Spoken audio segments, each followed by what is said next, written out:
Hi, I'm Sharleen, and I will be talking about the documentary Alive Inside. So, in it, there were definitely many incredibly empowering and compelling moments that moved me.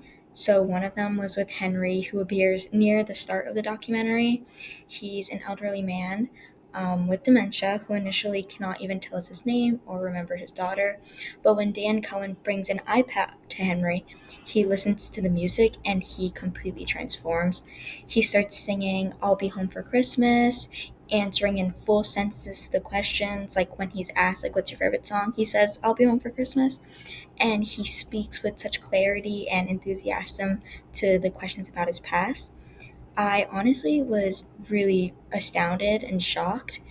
The change from before he listened to the music and after was such a complete contrast. It was if he became a completely different person. I feel that these scenes really challenge the conventional stigmas against dementia. I feel like most people assume that individuals in the later stages of dementias are permanently lost to their condition forever, but Henry's change after listening to the music reveals that his identities and his memories are not erased. They just need like a key to open them. Dan explains that music has such a profound effect on individuals with dementia because it's embedded so deeply in the brain, especially in areas that remain intact even as the disease progresses. So, seeing this evidence firsthand through Henry was incredibly moving and made me so much more interested in what else was to come for this documentary. I was just really shocked. So, another really striking scene to me was about Denise and her story. She has BPD and schizophrenia and experiences really intense emotional highs and lows. And after Ben explains the iPod to her, he places it on her head and plays the music.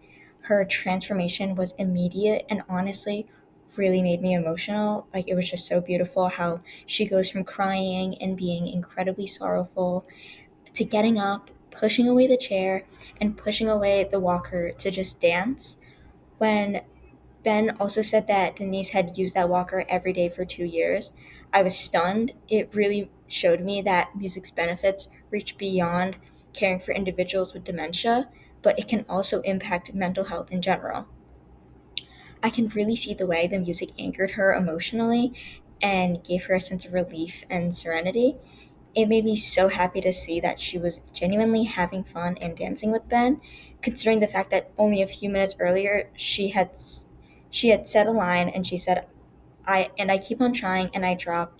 I never stop and I drop. One of these days I'm gonna drop and stay on the floor." Honestly, I was just stunned by that line.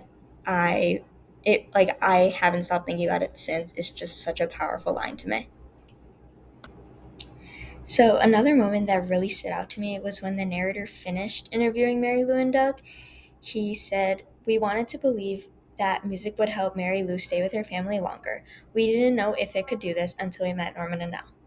So then it goes on to show us Norman and Nell, and Norman explains to us that they have been able to avoid medication and care inside an assisted living facility for years by keeping Nell constantly stimulated through music, both playing it, like pretending to play it on the table, and listening to it. It's clear like how much music is what helps her maintain her memories and her identity. Hearing that really made me wonder how much music can impact people that might need to transition to an assisted living facility or a nursing home. And the fact that Nell's been able to stay home and with her family for years shows how powerful music is.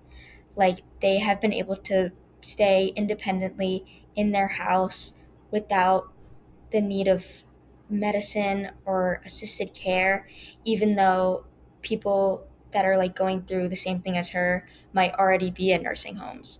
I just genuinely thought that was so crazy and so impressive that um Norman could reach that like height and be able to care for both her and him. So, how can occupational therapists use the same approach as Alive Inside to support occupation performance?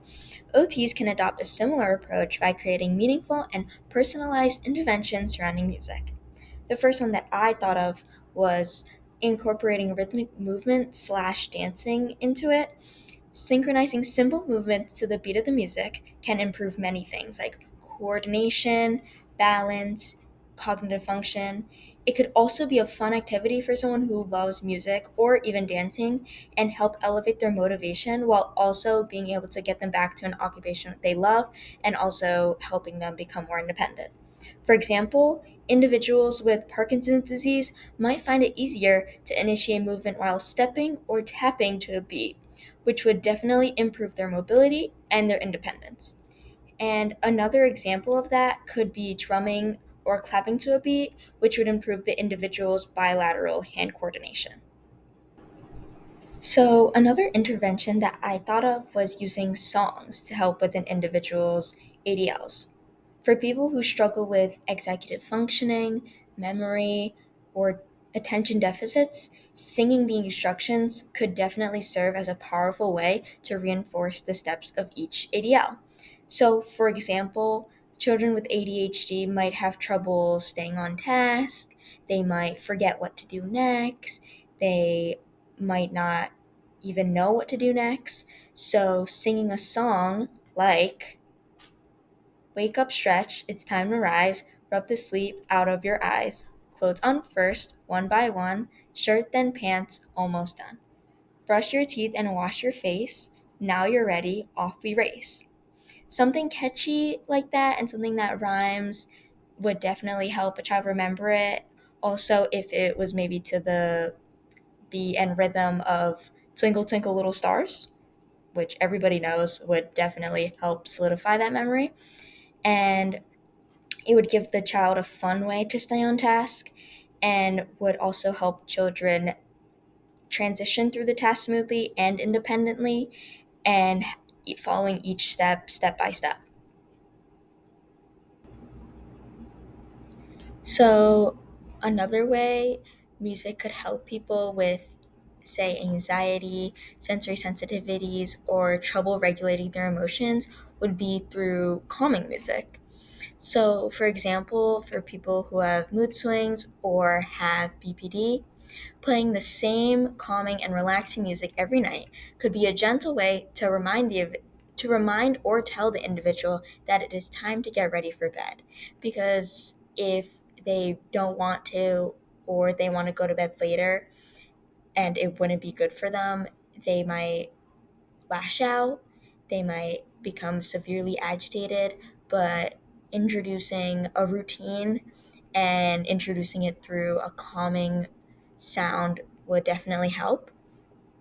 And another way relaxing music could help is if someone with a sensory processing disorder, say, hates brushing their hair or taking a bath, playing that relaxing music um, that the child enjoys could help tune out all of the other sensory stimuli.